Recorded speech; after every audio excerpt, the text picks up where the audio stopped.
Mao ni ang usas mga importante kaayong teksto sa Bible kaning Matthew chapter 18 nga atong gibasa karon 1 to 5 nga giklaro gyud ni Kristo nga di kita kasud og langit basta dili ta maparihas sa gagmayng bata. Saman tuo mo dili. Karon sugdi na ninyo dili day kanang mga maestro sa eskwelahan mo'y makapalangit nato. Ang makapalangit day nato kung magpatudlo tas mga bata. So ang tinuod yung maestro o maestra nato padong sa kinabuhi sa langit mao gyud ang mga bata.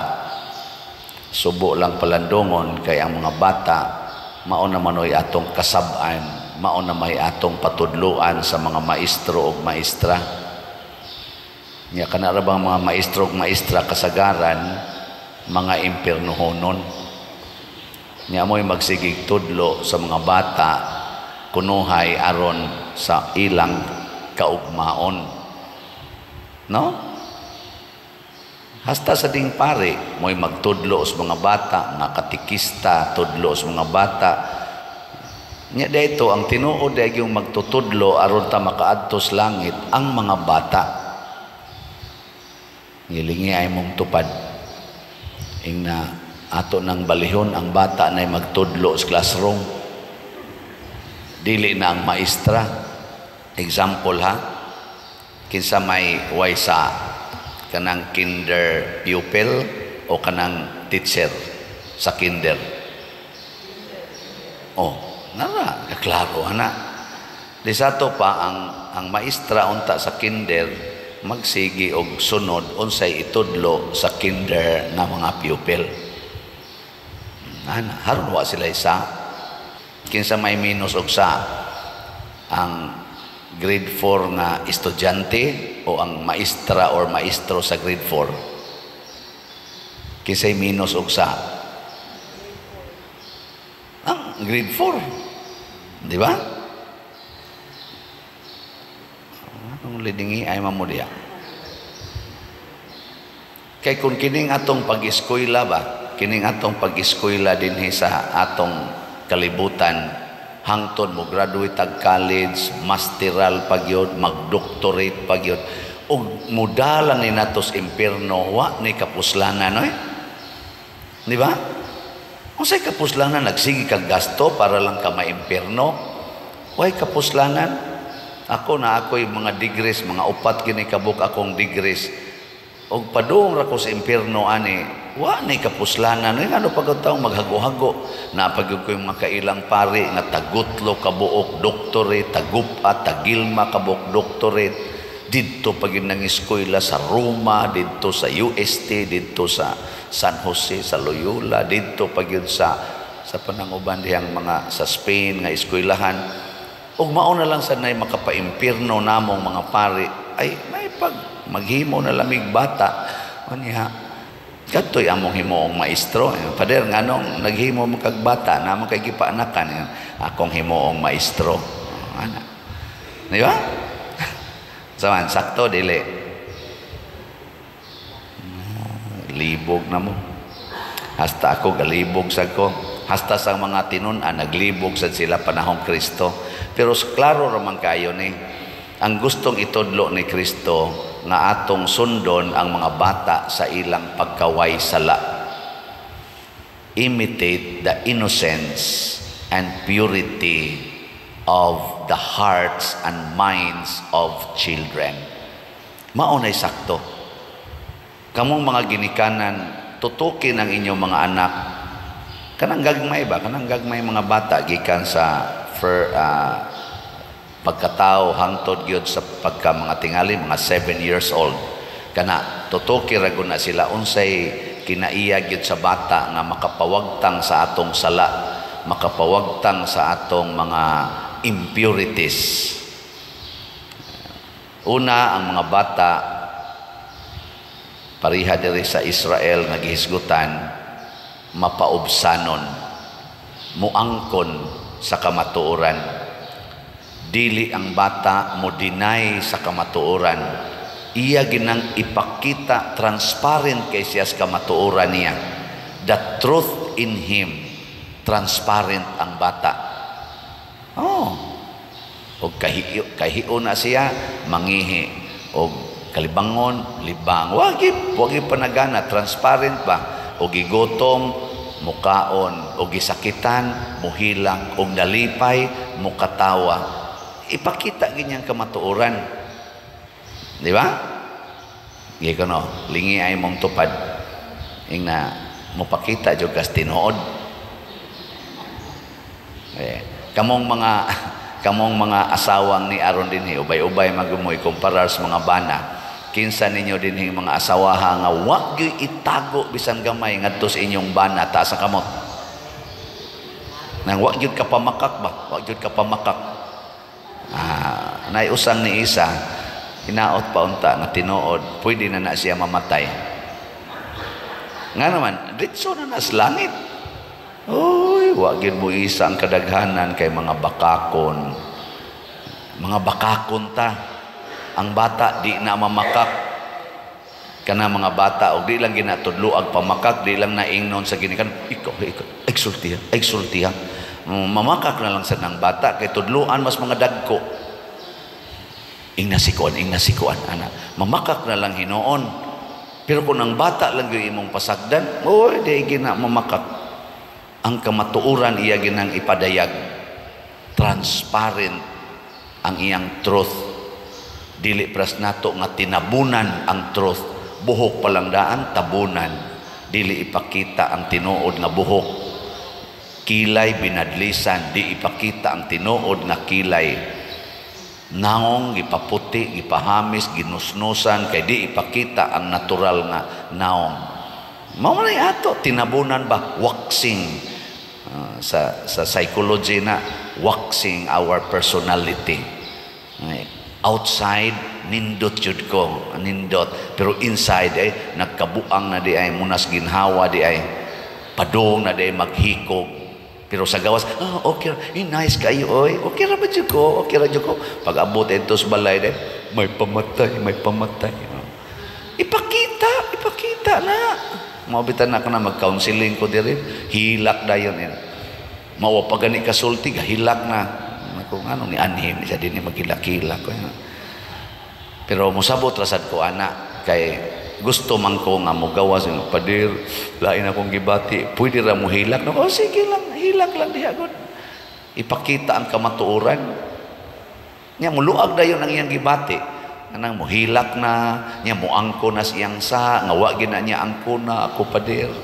Kasa jud ko sa akong bana, wa jud kay baw akong bana nga nagpa-abort day ko kay nabuntisan ko sa akong na-meet nga laki.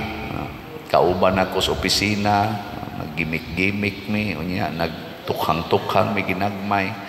Nya nabuntis ko, akong gi-abort karon padir, gi-torture jud ko padir, di na ko hapit katog ana. Naiusahi mo siyagit ang bata. Ang bata ba kay na gunay guardian angel, musyagit ko noon ako yung mabatian yang bata nga musyagit. Tunga-tungang gabi nga nahinanok na siya, naili mo kalim, na mamata siya, kuba day iyang dughan, mahinomduman dayon niya ang iyang gi-abort nga bata o ang iyang sa iyang bana. Yunan ka na, katorturing ana sa part sa asawa, niya imong bana inigabot, gakos-gakos din mo, love you day, ingon sa ka, love you, niya gitukhang day kasi mo. Huwag batasan. Ako advice, isulti na. Isultis imong bana. Sa pader, mamatay ko na ko, maunay angay ni mo. Angay kang patyon. Gipatay mo gito ni mo imong anak. Ikaw sad, mas angay pa kang patyon. Mas maayo pagmamatay kas kamot sa imong bana pagtugan imong tinuod kaysa mamatay ka dito sa impierno tungod kay na makakahangtod sa imong kamatayon. Musamot kog hilak. Musamot og hilak oy, pero ini ko maghilak buingon din siya bitaw paderno. Angayan magyukong patyon karon ini kakita namo sa akong bana, ako dayon siyang sultihan. Mana oy, na ako na experience ana. Ako kulbaan sa gon ako, yay, patay gini ba yan? Sus, pag human na mo kita, ingon siya nga, lipay na mag-ignaw after mga few months. Nako niya, musta naman? Ingon din siya, pader, ako gitong nasulti sa akong bana. Pag sulti lagi na ako, pader, gahuwat na lang ko kanus ako niya patyon. Sige na lang kong hilak. Akong bana, porting sukua, pader. Pero pagkadugayan, pader, gigakos, biya ako sa akong bana, pader. Nako niya, wakaluo ka. Ingon din siya nga, iya kong gigakos, nagpasalamat siyang nitugaan ko kay nakatugaan sa siya nako nga naa sa dahil siya mga babae. Sa sus, lamia sa yung patyon sa kong bana, pader. Ako, pader, kausa ko nakasa siya dahil, pader, kalima dahil siya nakahilabot og laing babae. Nya, nahimo siyang courageous nga nisulti nako og nihilak sa siya og nangayog pasaylo. Nako, oh, kanindot, anak. No? Ang mura mamugwa katuong. Pirmi din akong masinati, lain-lain lang okasyon. Ang ako tugan sa tinuod. Mo na kinaiyas bata. Ang bata, mutugan ginas tinuod. Mupakita ginas tinuod. Ato ng praktison, transparency. Mabita din sa atong parokya, transparent yung kay ko din. Kutob sa mahimo, labi na gid sa atong financial. Mabita ng ako ginang i-report kanunay ang atong mga slots nga nahalin. Og ang ato sang mga expenses nga nagastuhan. Unya makita po na ninyo din sa atong palibot og sa mga projects nga atong gihimo sa Maskapilinya, katong mga activities, Thanksgiving ni Bishop Chupilo Kamomot og uban pang mga activities karon sa mga retreat of priest na sani. Kani sang atong mga pista dinhi nga daghan kay taggastuhan, mahibuong mong ang atong segunda patron nga pista, 2 million ang atong gasto. Tungod kay ato sa nang gipakita, hatag-tag bugas, manabang tas mga kapilya, pinaagi contest, pakaon tas mga tao nga ani dinhi. Ingana ba? Kita ginatanan. Naa sige ang lista tanan diha sa tong opisina, pwede na niyo ma-verify. O sana sa akong paningkamot isip pare nga ipakita gyud ang kamatuoran sa mga tao nga dunay katungod nga masayod sa kamatuoran. Sige, lingay mong tupad. Ing na manugan na tas tinuod, ha? Ing na di na tamakak. Ay lang sa patakag tugas tinuod sa mga taong dili angay tuganan sa tinuod. Sama anang mahigugma ka. Ikaw nga anak, mahigugma ka. Ayaw patakag sulti nga tos imong mga silingan. Dito sultis imong ginikanan. Kay doon na sila'y katungod nga masayod nga ikaw di ay gusto ng manguyab. At least ba, ikaw anak, transparent ka. Adto ka manabi sa imong barkada, ingnaw ka, ang bitaw-bitaw, ayaw lang jog sultis atong parents ha, kaya ako bitaw, di man sa kumusulti. O na, di na mo musulti. Sekreto-sekreto. Uy, ina akong parents nga, naami research, pero mag-date minikuan, imong uyab, tinabangay din mo, connivance of lies. Ang resulta, di na gini mo matago, ini kaluspad na nimo. Sige na kagsuka-suka. Adto na ka maghilak-hilak, masagpaan na hinoong kas imong ginikanan, may painig sugod, na-crush na ko. Nya ingon pila imong edad 10 years old. At least na-crush na ka sa ayaw patakag crush kay basin unyag ma-damage ka. Tudloan ay kasi imong parents kami ra ba sa una bisag 20 years old na nadaot yung ko anang crush anang imong papa. Natukhang ko tungod anang crush siya unsa may buhaton para dili matukhang. Isulti na mo kanunay nya kuyog minimo. Naron ini ka-crush na nimo na aming mo sa pupo. Kami mo imong guardian angels. Ningon din, sige matabangi ko ha. Sige kag kuyog sa imong anak dito. Kuyog siyang uyab. Ikapay mo gasto. Nya, nindot na, dili. Nindot kayo kung ang imong anak transparent nimo, nya ikaw sad mo dawat sa kaniyas kamatuoran nga iyang gibati. Lingaw kay nang imong anak, musulti gina nimo, nya di gina sila mag-premarital sex, nga naman transparent man. Kita man ninyo, nya nakakita mo sa silang gidawat. Kamao gina silang mo manage sa ilang emosyon kay guided man by parents. Gitawag nag parental guidance. Kaya ang atong anghel nga magbalantay dili na makita, pero ang gusto niya motudlo siya kinsa man ang atong tinuod nga mga concrete manifestations of our guardian angels ang ginikanan niya. Ang sunod ayon ang simbahan, mao'y atong guardian angels. Pangonsulta sa simbahan, okay ba ning magpuyo-puyo, okay ba ning premarital sex, okay ba ning same sex, okay ba ning artificial contraceptives. Pangonsulta sa simbahan. Ayaw pagpatakag himog desisyon.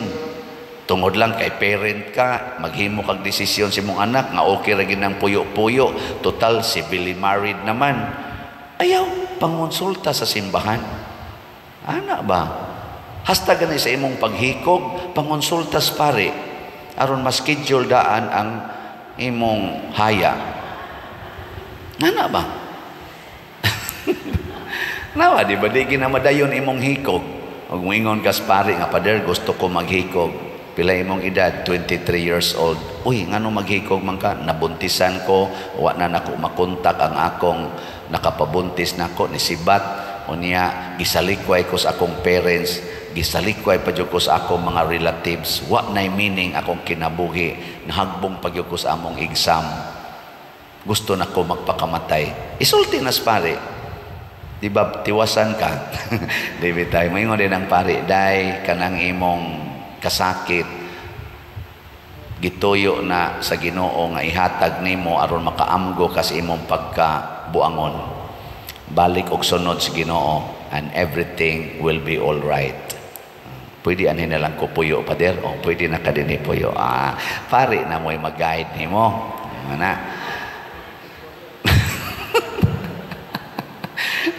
Lain na sa dinyong otok kani pa rin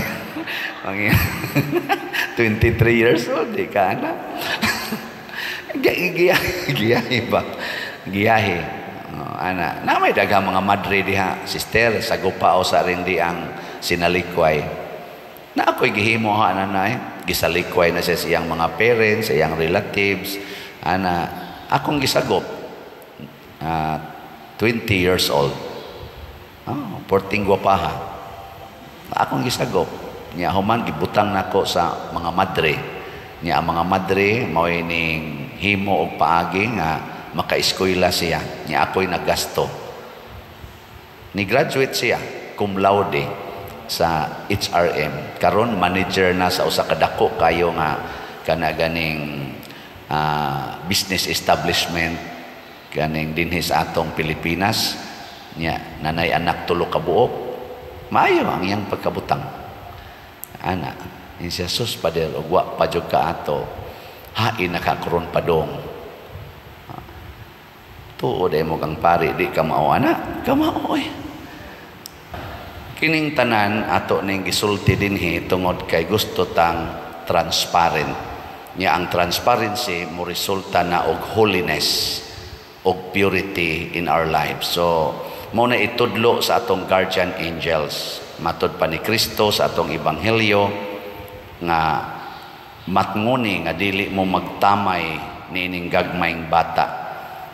Pasabot niya nga dili magtamay, ayaw tamaya ang mga tao nga transparent sa ilang mga strengths and weaknesses in life. I-appreciate hinoon niya ang atong tubag sa Salmo naghatag natog nindot kaayo nga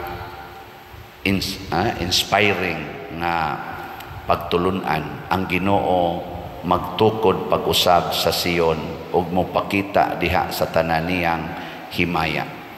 Ang atong na sakit nga kasing-kasing nasakitan tungod sa atong pagsunod sa kamatuoran tukuron pagbalik sa Ginoo o ipadayag ang iyang himaya. Muna kasagaras mga taong ni humble down niya nagpakatotoo mahimog yung malipayon o malinawon. Pero kanang mga tigpakaron ingnon nga mga bakakon kaayo hangtod na lang mga matay kanunay gina silang gitorture sa ilang kinabuhi. Sige, last na lang lingi sa imong tupad ing na sugod karon din agyod ko mamakak. Sige, ing na. Sige, manindog na ta mga bakakon.